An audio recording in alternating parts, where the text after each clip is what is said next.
சுவிசேஷம் 19ஆம் அதிகாரம் முதல் வசனம் 2ஆம் வசனம் வாசிங்க. அதை வழியாக நடந்து போகையில் ஆயக்காரனுக்கு தலைவனும் ஐஸ்வர்யவானுமாய் இருந்த சகேயு எனப்பட்ட ஒரு மனுஷன் இயேசு எப்படிப்பட்டவரோ என்று அவரை பார்க்க வகை தேடினார். சகேயு எனப்பட்ட ஒரு மனுஷன், வரி வசூலிக்கிற ஒரு மனுஷன். அவனை எல்லா ஜனங்களும் என்ன பண்ணுவாங்க? சபிப்பார். எல்லா ஜனங்களும் அநியாயமாய் வட்டி வாங்குகிறவனை என்ன பண்ணுவாங்க? நம்ம வட்டி வாங்கி வட்டி கொடுக்கும் பொழுது நம்ம என்ன ஆசீர்வாதமா கொடுப்போம், விருத்தியாக சொல்றோம் இல்ல, கஷ்டப்பட்டுதான் என் பணத்தெல்லாம் இப்படி அநியாயமாய் வட்டிக்கு கொடுக்கிறேனே அப்படின்னு தான் சொல்லி கொடுப்போம்.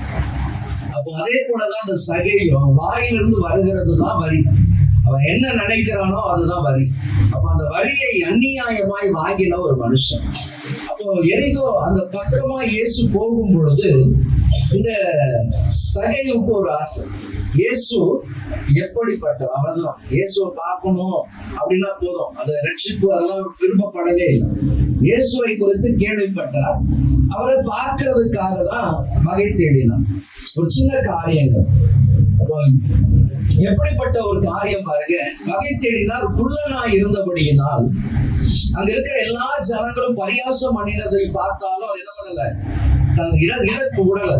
எப்படியாகிலும் நான் எப்படியும் இயேசுவை பார்க்கணும். இப்ப நம்ம பக்கத்துலயே, இப்போ நம்ம இடது பக்கத்துல ஒரு நடிகர் வந்துட்டார் அப்படின்னு சொன்னா நம்ம வீட்லயே இருப்போம் இல்ல, அடிச்சு பறந்து எப்படியாவது போய் அந்த நடிகரை பார்த்துடணும். நம்ம கிறிஸ்தவர்களா இருக்கிறவங்க டிவியில வர்ற ஊழியக்கார பாக்குறதுக்கு தான் நீங்க ஓடுறாங்க இல்லையா? இந்த ஊழியக்கார டிவியில வருவாரு அப்படின்னு சொல்லி இல்லையா? அப்ப எப்படியாகிலும் நேர்ல பார்க்கணும் அப்படின்ற ஒரு வாஞ்சை. அதே போலதான் அந்த சகையு எப்படிப்பட்டவரோ என்று பார்க்கதான் காட்டுத்தீ மரத்துல இருந்தார். வேதம் சொல்லுகிறது, மனுஷன் முகத்தை பார்க்கிறான், கர்த்தர் என்ன பண்றாராம்? இருதயத்தை பார்க்கிறார். அப்ப அங்க ஆயிரமான கூட்டங்கள் இருந்த பொழுதும் ஆண்டவருடைய கண்கள் யாரை பார்த்தது அப்படின்னு சொன்னா சகைவை தான் பார்த்தது. ஏன்? அவன் வாஞ்சை குள்ளனா இருக்கிறான், எல்லாரும் நம்மளை பார்த்து பரியாசம் பண்றாங்க, அதை எதுவுமே அவன் சட்டம் பண்ணவே. நான் எப்படி ஆகியும் என்ன பண்ணணும்? இயேசுவை பார்க்கணும். இது ஒண்ணுதான் அவரோட காரியம். வந்திருக்கிற கர்த்தருடைய ஜனமே, இதுதாங்க ரட்சிப்பின் நற்செய்தி. இந்த நற்செய்தி தான் உங்கள் எலும்புகளை புஷ்டியாய் மாற்றும்.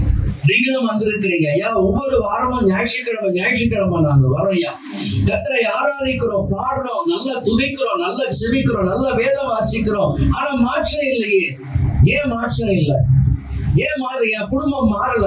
ஏன் இன்னும் என் குடும்பத்துல பிரச்சனை இருக்கு, போராட்டம் இருக்கு, சஞ்சலம் இருக்கு, வறுமை இருக்கு. எதற்கு எங்களுக்குள்ள ஐக்கியம் இல்லை? கணவன் மனைவிக்குள்ள ஐக்கியம் இல்லையே, பிள்ளைகளை வார்த்தைக்கு செவி கொடுக்கலையே. ஏன்? இப்படி பலவிதமான கேள்விகளோடு கூட நீங்க இருக்கலாம். ஏன் அப்படின்னு சொல்லும் பொழுது சகையை தேடினது கூட உங்க இருதயத்துல என்ன இல்லை? வாஞ்சை இல்லை. வாஞ்சை. நம்ம நேரத்துக்கு வரோம் ஆலயத்துக்கு, ஐயா பாஸ்டர் வரலன்னா பாஸ்டர் திட்டுவார், இல்லைன்னா தேடி வருவார். அதனால நம்ம என்ன பண்ணிடுறோம்? பாஸ்டருக்கு பயந்து வரோம், கர்த்தருக்கு பயந்து யாரும். கர்த்தருக்கு பயந்து வந்தா நம்ம எப்படி வருவோம்? கர்த்தருக்கு பயந்து வந்தா எப்படி வருவோம்? இருதயம் அப்படியே திறந்து எக்காலத்தை போல சத்தமாய் பாடி கர்த்தரை மகிமைப்படுத்தி, ஐயா இவங்க பாக்குறாங்க, அவங்க பாக்குறாங்க, யாரை குறித்து நம்ம என்ன நினைக்க மாட்டோம்? பார்க்க மாட்டோம், அசிங்கப்பட மாட்டோம், வெட்கப்பட மாட்டோம். நான் கர்த்தரை மகிமைப்படுத்த வந்திருக்கிறேன் ஐயா. ஆகவே உங்க வாய் விரிவாய் திறந்து கர்த்தரை மகிமைப்படுத்தும், நல்ல கர்த்தரை துதிக்கும், ராஜாவின் ஜெயகம்பீரம் ஆமென் வாயில இருக்கணும்னு சொல்லிட்டு நீங்க விரிவாய் திறந்து கர்த்தரை ஆர்ப்பரிப்போடு கூட ஆராதித்துக் கொண்டிருப்பீங்க. கர்த்தர் அவர்களை தான் கண்ணோக்கிப்பார். நீங்க நிறைய ஜனம் ஏதோ கர்த்தர் எது வரோம், அப்படியே ஒரு பண்டிகை கொண்டாடுறோம், ஒரு உயிர்த்த நாளிற்கு வரோம், வந்துட்டு அப்படியே போறோம், அட்டெண்டன்ஸ் கொடுத்துட்டு போறோம். அட்டெண்டன்ஸ் கொடுக்கறதுக்கு எல்லாம் கிடையாது. சகையும் அட்டெண்டன்ஸ் கொடுக்கணும்னு வந்திருந்தாருன்னா அப்படி எப்படி பார்த்துட்டு அப்படி போயிருக்கலாம். இல்ல, நான் பார்க்கணும் ஐயா, அந்த மனுஷனை பார்க்கணும் ஐயா, அந்த மனுஷனை பார்க்கணும், இந்த இயேசுவை நான் எப்படியாயினும் பார்க்கணும் என்று சொல்லி அவன் வகை தேடினபடியினாலதான் அங்க இருந்த 1000 ஜனங்களுக்கு முன்பதாக இயேசு நின்று சகைவை பார்த்து சொன்னார், நீ இறங்கி வா, நான் வீட்டுல தங்கணும். நீ இறங்கி வா, நம்ம வீட்டுல தங்கணும். ஆண்டவராக இயேசு கிறிஸ்து ஆமென் ரட்சிப்பின் நற்செய்தி உங்களுக்கு ஆமென் சொல்லுகிற ஒரு காரியம். நீங்கள் இறங்கி வரும் பொழுது, வாஞ்சையாய் தேடும் பொழுது, நீங்கள் இறங்கி வரும் பொழுது, அவருடைய சத்தத்துக்கு செவி கொடுக்கும் பொழுது அவர் உங்களோடு தங்கி இருப்பார். அவர் உங்களோடு கூட தங்கி இருப்பார். ஆமென். வந்திருக்கிற கர்த்தருடைய சனமே, அப்ப நீங்க என்ன எங்க இருந்து இறங்கணும்? எங்க இருந்து இறங்கணும்? இறங்கி வா, இறங்கி வா. ஒரு சிலருக்கு பாத்தீங்க அப்படின்னு சொன்னா குடும்பத்தை குறித்த ஒரு பெருமை இருக்கு. எனக்குலாம் அந்த குடும்பத்தை மாதிரி குடும்பம் இல்லை, எனக்கு நல்ல குடும்பம், நல்ல கணவர், நல்ல பிள்ளைங்க, அப்படி பெருமையாய் நம்ம பேசுவோம்.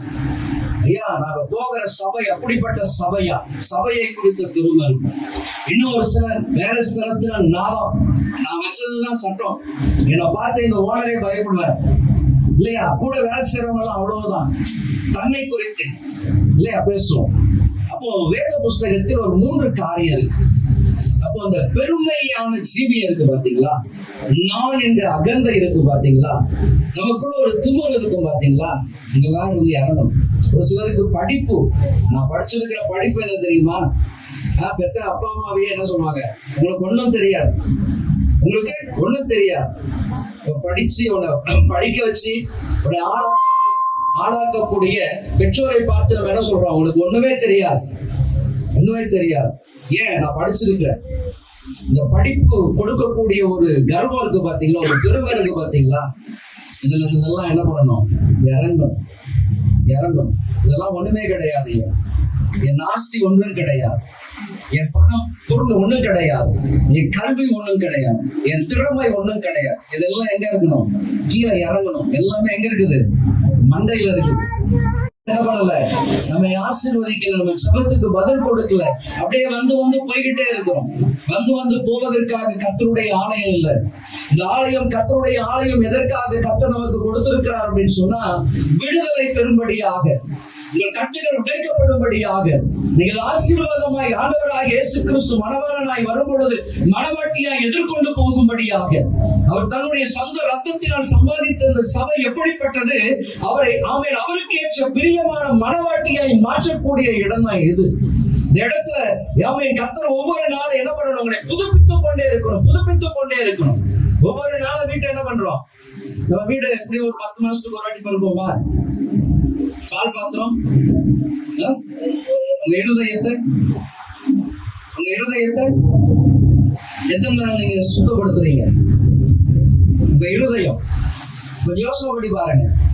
ரோட்ல போறோம், எல்லா கண்ணு பார்க்கறது எல்லாத்தையும் என்ன பண்ணுது? உள்வாங்குது.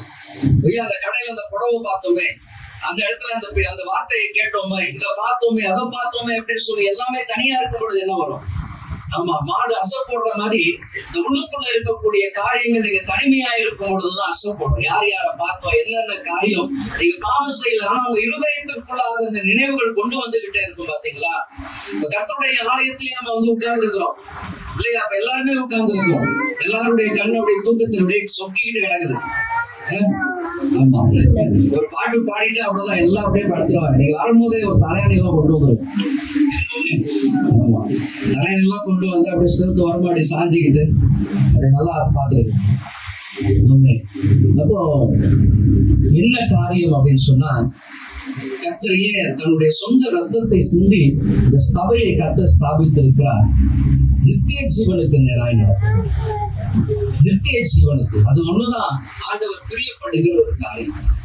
உலகத்தின் வாழ்க்கை நமக்கு எத்தனை நேரம் அப்படின்னு சொல்ல முடியாது, எத்தனை வருஷங்கள் என்று சொல்ல முடியாது. இந்த ஓட்டத்தை நாம் ஜெயமாய் முடிப்பதற்கு உங்களை பக்குவப்படுத்துகிற இடம் தான் அந்த சபை. ஆகவேதான் நீங்க என்ன பண்ணணும்? இந்த மண்டையில் இருக்கக்கூடிய கர்வங்கள், பெருமைகள், அகந்தைகள், கீழ்ப்படியாமை, இப்படிப்பட்ட எல்லாவற்றையும் நீங்க எங்க கொண்டு வரணும்னா கீழே கொண்டு வரணும். காலுக்கு கீழே இருக்கணும். அதெல்லாம் பணம் எங்க இருக்கணும்? காலுக்கு கீழே இருக்கணும். பணம் நம்மளுக்கு எங்க வந்துருச்சு? நம்ம ஒரு தோரணைக்கு வந்துருச்சு.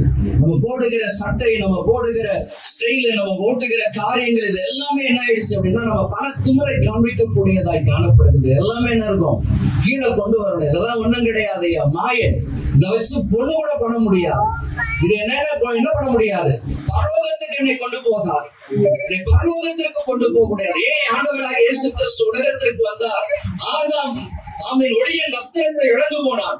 மறுபடியும் கர்த்தர் நமக்கு அந்த வஸ்திரத்தை கொடுத்து நம்மை அழைத்து கொண்டு போகும்படியாக தான் ஆண்டவராக இயேசு கிறிஸ்து உலகத்திற்கு வந்தார். நம்முடைய ரட்சகராக வந்தார். நம்முடைய வந்திருக்கிற கர்த்தருடைய சனத்தை கவனமாய் அறிந்து கொள்ளுங்க. சகையும் நமக்கு ஒரு பாடம். நீ இறங்கி வா, அவன் வீட்டுல தங்குவேன். நீங்க இறங்கி வரும் பொழுது இந்த நற்செய்தி என்ன நற்செய்தி? நீங்கள் உங்கள் ஸ்தானங்களில் இருந்து இறங்கி வாங்க. தேவையில்லாத குடும்ப சண்டையிலிருந்து இறங்கி வாங்க. பகையிலிருந்து இறங்கி வாங்க. ஐயா, நான் விட்டு கொடுக்கிற காரியத்துல நான் இறங்கி வரணும் ஐயா. என் சொந்த சகோதரன் சகோதரிகள் ஆமென் தகப்பனே இந்த மாதிரி பிரச்சனைகள் இருக்கிறாங்க. நான் அவர்களுக்கு என்ன பண்ணணும்? என்னால் முடிந்த அளவுக்கு நான் உதவி செய்யணும். இறங்குகிற அந்த அனுபவம் வரும் பொழுதும் தான் கர்த்தர் என்ன பண்ணுவார்னா உங்க கூட தங்குவார். ஆமென். ஏன் வரணும்? சபைக்கு ஏன் வரணும்? கர்த்தருடைய முகத்தை தேடும்படியாக வர ஐயா. கர்த்தர் தம்முடைய பரிசுத்த ஆலயத்தில் இருக்கிறார். என் விண்ணப்பத்தின் சத்தத்தை கேட்பார். என் ஜெபத்திற்கு அவர் பதில் கொடுப்பார். என் கண்ணீரை கண்டு ஆமென் மனம் இறங்கி அற்புதம் செய்வார். எப்பொழுது? நான் என்னை தாழ்த்தும் பொழுது. வேதத்தில் வாசிக்கிறோம், தாழ்மை உள்ளவனுக்கு கர்த்தர் கிருபை கொடுக்கிறார். தாழ்மை உள்ளவனுக்கு, தாழ்மை உள்ள ஒரு இருதயத்தை, ஆகவேதான் அவருடைய பிறப்பு மிகவும் தாழ்மையாய் காணப்பட்டது. ஆமென். எந்த ஒரு ராஜாவின் அரண்மனையில் அவர் பிறக்கல, முன்னணியில் ஆமென் பிறத்திருந்தாங்க. ஒரு சத்திரத்தின் ஓரத்தில் அவர் பிறந்தார். வந்திருக்கிற கர்த்தருடைய சனமே, அவரே மகிமையான சிங்காசனத்தை விட்டு இறங்கி வந்தார்னு சொன்னார். நம்ம எப்படிலாம் இறங்கணும்? நம்ம வாழ்கிற வாழ்க்கை, ஆண்டவரே நீ கொடுத்த கிருபை. எத்தனை பேர் நீங்க ஆண்டவருக்கு சொல்றீங்க, ஆண்டவரே இன்னைக்கு நான் வாழ்ற வாழ்க்கை உம்முடைய கிருபை ஐயா. இந்த ரத்தத்தினால் என்னை கழுவி பரிசுத்தப்படுத்தி எனக்கு இந்த கிருபைகளை கொடுத்திருக்கிறீங்க ராஜா. இன்னைக்கு ஆமென் வேதத்தை வாசிக்கிறேன். இன்னைக்கு கர்த்தருக்காக பாடுகிறேன். கர்த்தருக்காக நான் ஆண்டவருடைய சம்பத்துல சின்ன சின்ன காரியத்தை செய்யறேனா, தேவனுடைய கிருபை எனக்கு தயவு பாராட்டினீங்களே ராஜா. எனக்கு இதை செய்யும்படியான ஒரு இரக்கத்தை காண்பித்தீங்களே ராஜா. ஆமென். நன்றி சொல்லணுங்க, நன்றி சொல்லணும் ஆண்டவருடைய சமூகத்தில். அதுதான் ஆண்டவராகிய இயேசு கிறிஸ்து உலகத்திற்கு வந்ததன் நோக்கம். அதுதான் நமக்கு ரட்சிப்பு நற்செய்தி. அப்ப இந்த சகை அதோடு கூட முடிஞ்சிடல. வீட்டுக்கு வா, நம்ம வீட்டுல வந்து தங்க போறேன்னு சொல்லிட்டு 2 பேரும் போகும்பொழுது சகை ஒரு காரியம் சொல்லுங்க. ஆமென். ஒரு மனுஷனுடைய வீட்டிற்கு இயேசு வந்தால் என்ன நடக்கும்? ஒரு மனுஷனுடைய வீட்டுக்கு இயேசு வந்தால், இப்ப என் வீட்டுக்கு இயேசு வந்துட்டார் அப்படின்னு சொன்னா, இப்ப எனக்கு ஒரு 4 வீடு இருக்குதுன்னா, ஒரு 4 வீடு இருக்குது, ஒரு 10 பங்களா இருக்குது, கஷ்டப்படுறாங்க, அவங்களுக்கு இருக்கட்டும். சகோதரன் கஷ்டப்படுறான், அவனுக்கு நான் கொடுத்து உதவட்டும். மற்றவர்களை குறித்த கரிசனை உண்டாகும். அதுதான் ரட்சிப்பு. ரட்சிப்பு என்பது அதுதான். இன்னைக்கு ரட்சிப்பு அப்படின்னு சொன்னா கர்த்தரனை ஆசீர்வதிப்பாரு. இன்னைக்கு ஒரு வீடு கூட இல்லை, எனக்கு 40 வீடு வரணும் அப்படியே கிடையாது. அது ரட்சிப்பு கிடையாது, அது ஆசீர்வாதம் கிடையாது. நான் கொடுக்க கொடுக்க கொடுக்க கொடுக்கதான் கர்த்தர் என்னை என்ன பண்ணுவாரு? ஆசீர்வதிப்பார்.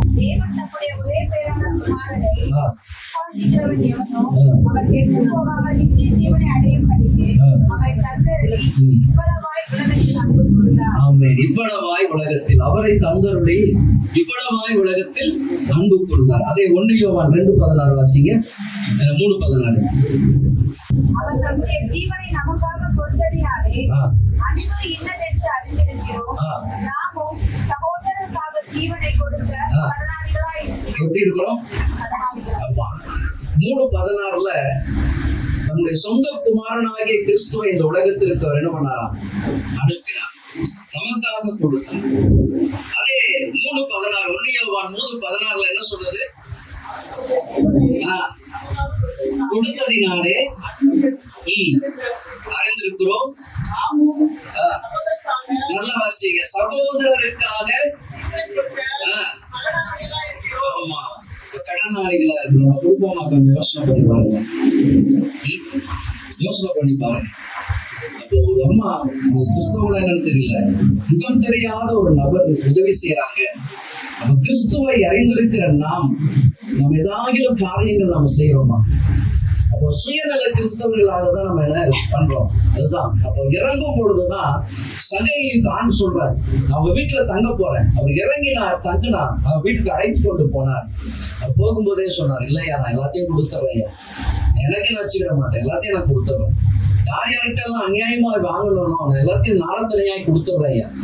நம்ம ஆண்டவர் சொன்னார், இந்த வீட்டுக்கு இன்றைக்கு ரட்சிப்பு. எந்த வீடு கொடுக்கிற வீடாய் மாறுகிறதோ அந்த வீட்டுல இயேசு தங்குவார். நம்ம எந்த வீட்டுல ஒரு நிரந்தரமாய் தங்கணும்னு ஆசைப்படுறாங்களோ நம்ம என்ன பண்ணிடணும்? இந்த வீடு இருதயம் விசாலமாய் மாறணும், குறுகக்கூடாது. இன்னைக்கு கிறிஸ்தவர்களுடைய இருதயம் எப்படி ஆயிடுச்சு? குறுகி போயிடுச்சு. நாம ஏன் காணிக்க போடணும், நாம ஏன் பாஸ்டருக்கு கொடுக்கணும், நம்ம ஏன் அவங்களுக்கு செய்யணும், நம்ம ஏன் இவங்களுக்கு செய்யணும் அப்படின்னு மனுஷனுடைய இருதயம் என்ன ஆயிடுச்சு, குறுகி போயிடுச்சு. நீங்க குறுகி போனதுனாலதான் கர்த்தர் நம்ம என்ன பண்ண முடியல, விசாலத்துக்கு கொண்டு வர முடியல, உங்களை விருத்தியாக்க முடியல. அதே இடத்துல இருக்கிறோம், அப்படியே இருக்கிறோம், வளர்ச்சி இல்லாதபடி இருந்து கொண்டிருக்கிறோம். குழந்தை பிறந்ததுன்னா ஒவ்வொரு மாதமும் என்ன இருக்கணும், வளர்ச்சி இருக்கணும். வளர்ச்சியே இல்லாம இருக்கா பிள்ளைய, வளர்ச்சியே இல்லாம இருந்த என் குழந்தை அப்படிதான், 10 வருஷம் ஆயிடுச்சுன்னா நான் கையில தான் வச்சிருக்கிறேன்னா எப்படி இருக்கும் இல்லையா? உள்ள பிறந்தா வளர்ச்சி இருக்கும். அது போலதான் ஆண்டவராக இயேசு கிறிஸ்துவை சொந்த ரட்சகராக ஏற்றுக்கொண்டு இருக்கிற கர்த்தருடைய சரணே, இந்த கிறிஸ்துவுல வளர்ந்துக்கிறீங்களா? நீங்க யோசனை பண்ணி பாருங்க. நான் தினமும் பைபிள் படிக்காம வீட்டை விட்டு வெளியே போக மாட்டேன். ஆமா, முழங்கால் போட்டுதான் ஜெபம் பண்ணுவேன், 4 பாட்டு பாடிடுவேன். ஆண்டவரே நீர் இல்லாம இந்த வருஷத்தை நான் கடந்தே போக மாட்டேன். எத்தனை பேர்லாம் தீர்மானம் பண்ணிருப்பீங்க? எத்தனை பேர் 300 நாட்கள்ல செஞ்சிருக்கிறீங்க? 10 நாள் ஓடி இருக்கோம் நினைக்கிறேன் அந்த படம் இல்ல?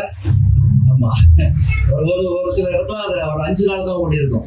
பைபிளை தூக்கிட்டு அப்படி படிக்கிற மாதிரி உட்கார்ந்துட்டு நிறைய பேருக்கு மறந்தே போயிருக்கோம். நம்ம என்னெல்லாம் பண்ணோம் அப்படின்றதே மறந்து போயிருக்கோம். அந்த 1ஆம் தேதி மட்டும் உணர்ச்சி வசப்பட்டு செய்கிறது கிடையாது. உடன்படிக்கை மனப்பூர்வமாய் செய்யணும், மனப்பூர்வமாய் செய்யணும்.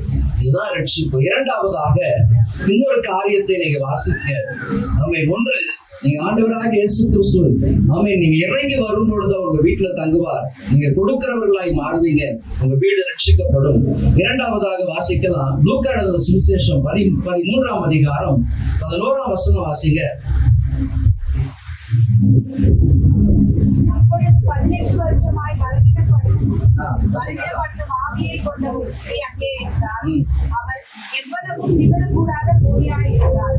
இயேசு அவளை கண்டு நம்மிடத்தில் அழைத்து, ஸ்திரீயே, பலவீனத்தில் இருந்து விடுதலையாக்கப்பட்டாய் என்று சொல்லி அவள் மேல் தமது கைகளை வைத்தார். உடனே அவள் நிமிர்ந்து தேவனை மகிமைப்படுத்தினார். இரண்டாவதாக எனக்கு காணப்படுகிற என்னுடைய பலவீனத்திலிருந்து ஒரு விடுதலை. பலவீனத்தில் ஒரு ரட்சிப்பை கர்த்தர் நமக்கு வைத்திருக்கிறார். அடுத்தது என்ன நற்செய்தி அப்படின்னு சொன்னா, பலவீனத்தின் காரியம். இந்த பலவீனம் எப்படிப்பட்டதா? எத்தனை வருஷமா அவர் பலவீனத்தோடு இருந்தாலும்? 18 வருஷம். அநேகர் சொல்லலாம், ஐயா நான் ரட்சிக்கப்பட்டு இத்தனை வருஷம் ஆயிடுச்சியா, ரட்சிக்கப்பட்டு ஆண்டவருடைய சமூகத்தை ரட்சகராக ஏற்றுக்கொண்டு எத்தனை வருஷம் ஆயிடுச்சு, 30 வருஷம் ஆயிடுச்சு, 25 வருஷம் ஆயிட்டு, நான் எப்படி இருக்கிறேன்? எப்படி ரட்சிக்கப்பட்டேனோ அப்படியே தான் இருக்கிறேன். என்கிட்ட என்ன இல்லை, நான் எப்படி வந்தேனோ அப்படியே தான் இருக்கிறேன். இதெல்லாம் யாராயிலும் பிரியப்படுவாங்களா? யாராயிலும் பிரியப்படுவாங்களா? வேதம் சொல்லுகிறது, ஒரு 18 வருஷமாய் நிமிரக்கூடாத கூனியா எங்க இருக்கிறான்? ஆலயத்துக்கு வருவார். நிமிரக்கூடாதவன் ஆனா எங்க வரா? ஆமா, அப்ப நுகம் முடிக்கப்படாதபடி இருக்கிற கிறிஸ்தவ சபை. நுகம் முடிக்கப்படல. நான் வரேன், வந்து வந்து வந்து வந்து போய்கிட்டே இருக்கேன், வந்து வந்து நான் போய்கிட்டே இருக்கேன். வெறுமையாய் தான், ஒன்னும் ஒரு மாற்றம் இல்லை, ஒண்ணுமே இல்லை. சும்மா ஒரு 5 ரூபாய் வர இடத்துல எனக்கு ஒரு 10 ரூபாய் வருது, அவ்வளவுதான். ஒரு பெரிய ஆசீர்வாதம், ஒரு பெரிய விருத்தி என் வாழ்க்கையில காணப்படல. காரணம் என்ன அப்படின்னு சொன்னா, நிமிரக்கூடாத ஒரு காரியம். நிமிரக்கூடாத, அப்ப நிமிரக்கூடாத காரியம் அப்படின்னு சொன்னா, ஏதோ கடமைக்கு வரேன், கடனுக்கு வரேன், இதனால எனக்கு எதுவும் பிரோஜனமே இல்லை அப்படின்ற ஒரு மனநிலையோடு கூட அநேகர் உண்டு. வந்திருக்கிற கர்த்தருடைய ஜனமே, இரண்டாவதாக நீங்க மாற்றப்பட வேண்டிய ஒரு காரியம் என்ன பண்ணணும்? நிமிர்ந்து பார்க்கக்கூடிய அந்த அனுபவத்துக்கு வரணும். நம்ம நிமிர்ந்து பார்க்கக்கூடிய அனுபவம், குனிந்திருக்கக்கூடிய அனுபவம் எதை குறிக்கக்கூடியது அப்படின்னு சொன்னால், பன்றியின் செவி. பன்றியின் செவி. ஆலயத்துல வந்து என்ன ஜெபம் பண்றோம்? நல்லா அப்படியே சொல்லுங்க, என் வீட்டுல இருக்கிற கடன் பிரச்சனை மாறணும், இந்த இம்மைக்கான காரியத்தையே தான் நம்ம சொல்லி சொல்லி சொல்லி ஜெபம் பண்ணோம். வீடு கட்டணும், பிள்ளைக்கு திருமணம் ஆகணும், என் குடும்பத்துல ஏதாவது கஷ்டம் இருக்குது, இப்ப இந்த மாதிரி காரியம் இருக்குது, பக்கத்து வீட்டுக்காரங்க சண்டை போடுறாங்க, இதே காரியத்தை தானே சொல்றோம். இதே காரியத்தை தான் மறுபடி சொல்லி ஜெபம் பண்றோம். அப்போ இம்மைக்குரிய ஆசீர்வாதத்தை தான் என்ன பண்றோம்? அதிகமாய் மையப்படுத்தி ஜெபம் பண்ணிக்கிட்டே இருக்கிறோம். நம்ம இந்த கூனியுடைய வாழ்க்கை வந்து ஆலயத்துக்கு வருவா போறோம், ஆலயத்துக்கு வரா போறோம். 18 வருஷங்க, 18 வருஷம். 18 வருஷமாய் விடுதலை இல்லாத ஒரு வாழ்க்கை வாழ்ந்து கொண்டிருந்த அவள் இருக்கும் பொழுது யார் இருக்கிற அந்த ஆலயத்துல? இயேசு இருக்க. இயேசு இருக்க. அப்பதான் சொன்னது. எத்தனை வருஷம்? 18 வருஷம். 18 வருஷம். கொஞ்சம் யோசனை பண்ணி பாருங்க. 18 வருஷம் என் கடன்லயே தான் இருக்கிறேன். 18 வருஷம் என் வேலையை செஞ்ச வேலையே தான் செய்யறேன். ஒரு சின்ன ப்ரமோஷன் கூட கிடையாது. 18 வருஷம் நான் இன்னும் வாடகை வீட்டுல தான் இருக்கிறேன். 18 வருஷமாய் நான் இப்படிதான் இந்த காரியத்தை தான் செஞ்சுக்கிட்டு இருக்கிறேன். எந்த ஒரு தேக்க நிலை இருந்தால் என்ன இருக்கும், எப்படி இருக்கும் பாருங்க. கொஞ்சம் யோசனை பண்ணி பாருங்களேன். வீடு கட்டிட்டு பூசாம இருக்கிறோம் அப்படின்னு சொன்னா அந்த வீடு எப்படி இருக்கும்? சந்தோஷமா இருக்குமா? பார்க்கும் போதெல்லாம் கஷ்டமா இருக்கும். ஐயோ, கொஞ்சம் பணம் வந்தா அந்த காரியத்தெல்லாம் ஒழுங்குபடுத்தலாம். இதே மனநிலை தான். இப்போ நிம்மதிக்கிற ஒரு அனுபவம் காணப்படும். அதுதான் சபை என்ன பண்ணணும்? மேல பார்க்க வைக்கணும். சபை என்ன பண்ண? மேல பார்க்கிறோம். நம்ம யார பார்க்கிறோம்? மனுஷனை பார்க்கிறோம். அவங்க உதவி செய்வாங்களா, இவங்க உதவி செய்வாங்களா? அது கிடையாது. நீங்க யாரை பார்க்கணும்? மேல. ஆகவேதான் சங்கீதம் 121 வாசிக்கிறோம். எனக்கு ஒத்தாசை வரும் பர்வதங்களுக்கு நேராக. ஒத்தாசை எங்க இருந்து வரணும்? மேல இருந்து வரணுங்க. அப்ப நம்ம இதுவரைக்கும் நம்மளுடைய காரியம் என்ன அப்படின்னு சொன்னா, பூமியை பார்த்து மனுஷனை பார்த்து அவங்க செய்வாங்க இவங்க செய்வாங்க. இல்ல, அது கிடையாது. அது கிடையாது. மேல எனக்கு ஒத்தாசை அனுப்புகிற கர்த்தர் யாரு? என்னை அவன் சிருஷ்டித்தவர் ஐயா. உலக தோற்றத்திற்கு முன்பதாக என்னை தெரிந்து கொண்டவர், முன்குறித்தவர். அப்ப அவர் தான் எனக்கு என்ன பண்ணணும்? ஒத்தாசை அனுப்பணும். அப்ப அவரிடத்துல நான் போய் என்ன பண்ணணும்? என் முகத்தை உயர்த்தி, ஆமென் ஐயா, எனக்கு அழைத்தீங்க ராஜா, என்னை தெரிந்து கொண்டீங்க. நான் இப்ப பிரச்சனையில இருக்கிறேன், எனக்கு விடுதலை வேணும், என் தேவைகளை சந்திக்கப்படணும். நீங்க பரலோகத்தின் தேவனை நோக்கி முறையிடும் பொழுது கர்த்தர் உங்கள் சபத்தை கேட்டு உங்களுக்கு பதில் கொடுப்பார். 18 வருஷமா நீங்க சபைக்கு வந்து போய் கொண்டிருக்கலாம். ஐயா, 5 வருஷம் ஆச்சு, 2 வருஷம் ஆச்சு, என்ன எனக்கு இல்ல. ஆமீன். வானத்துக்கு நேராக உங்க கண்களை ஆமீன் ஏறெடுத்து ஆமீன் எக்காலத்தை போல சத்தத்தை உயர்த்தி ஜெபம் பண்ணுங்க. ஏன்? கர்த்தர் தம்முடைய பரிசுத்த ஆலயத்தில் இருக்கிறார். அந்த ஜெப ஆலயத்தில் ஆண்டவராக இயேசு கிறிஸ்து வந்தார். ஆமீன். 18 வருஷமாய் நிமிரக்கூடாதவள் நிமிர்ந்து கர்த்தரை மகிமைப்படுத்தினார். நிமிர்ந்தவுடன் கர்த்தரை மகிமைப்படுத்தினார். இன்றைக்கும் வந்திருக்கிற கர்த்தருடைய ஜனமே, நற்செய்தி என்ன பண்ணோம்? என்ன நற்செய்தி? நிமிராம இருக்கிறையா, நிமிர்ந்து கர்த்தரை மகிமைப்படுத்தும்.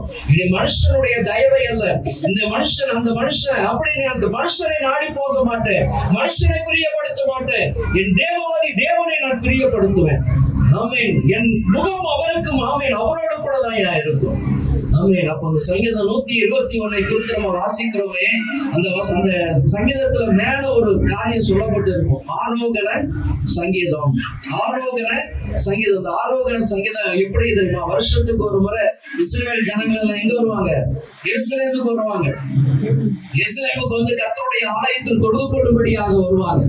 அப்படி எல்லா இடங்களில் இருந்து அந்த ஜனங்கள் வரும் பொழுது எருசலேம் மலைகளினால் சூழப்பட்ட ஒரு தேசம்.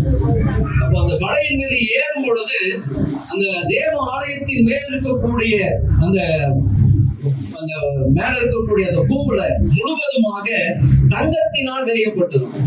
முழுவதுமாக தங்கத்தினால் அந்த ஆலயம் வேயப்பட்டது. அப்போ நீங்க மலையில் ஏறும் பொழுது அந்த காலையில அந்த சூரிய வெளிச்சம் பட்ட உடனே அப்படியே மினுமினுப்பாய் அது சுழிக்கும். அது சுழிக்கும் பொழுது பாடப்பட்ட சங்கீதம் தான். எனக்கு ஐயா 1 வருஷம் நான் கஷ்டப்பட்டு இருக்கிறேன் ஐயா. 1 வருஷம் கஷ்டப்பட்டேன். நம்முடைய ஆலயத்துக்கு வரையா என் பாடு உண்டு, பிரச்சனை உண்டு, வியாதி உண்டு, எத்தனையோ விதமான காரியங்கள் உண்டு. என் விண்ணப்பத்தை எல்லாம் என்ன பண்ண போறேன்? செபிக்கும்படியாக வரையா. அப்ப பாடின பாட்டுதான் அந்த காமேன். எனக்கு ஒத்தாசை ஒரு பர்வதங்களுக்கு நேராக என்ன பண்றேன்? கண்களை ஏறெடு. வந்திருக்கிற கர்த்தருடைய சனமே, ஒத்தாசை அனுப்புகிற தேவனுக்கு நேராக கண்களை ஏறெடு. இதுவரைக்கும் நீங்க மனுஷனை நம்பி இருக்கிறாய், மனுஷனை நம்பாதீங்க. மனுஷனை நம்புவதற்கு ஏமாத்திரம், நாசில் சுவாசம் மனுஷன் நம்புவதற்கு ஏமாத்திரம். ஓரளவுக்கு தான் உதவி செய்ய முடியும். என் ஆண்டவராகிய இயேசு கிறிஸ்து அவன் வானத்தின் பலகடைகளை திறந்தார். இடம் கொள்ளாமல் போக மட்டும் உங்களை ஆசீர்வதிப்பார். வந்திருக்கிற கர்த்தருடைய சனமே, நம்ம எங்க தோல்வியில இருந்திருக்கிறோம் அப்படின்னு சொன்னா, நம்ம என்ன பண்ணிட்டோம்? ஜெபம் பண்ணிட்டு மனுஷனை பார்த்தோம். இல்ல, மனுஷனை பார்க்காதீங்க, கர்த்தரை அவர் முகத்தை நோக்கி பாருங்க. நீங்க வெட்கப்படவே மாட்டீங்க. கர்த்தர் உங்களை உயர்த்தி கொண்டே இருப்பார், உயர்த்தி கொண்டே இருப்பார், உயர்த்தி கொண்டே இருப்பார். மேன்மைப்படுத்திக் கொண்டே இருப்பார், உங்களை கனப்படுத்திக் கொண்டே இருப்பார். என் மகன் எந்த இடத்துக்கு போனாலும் முன்பதாக தூதனை அனுப்புவார்கள். தேவைகள் எல்லாவற்றையும் கர்த்தர் அற்புதமாய் சந்திப்பார். நான் ஆராதிக்கிற தேவன் சிவனுள்ளவர்.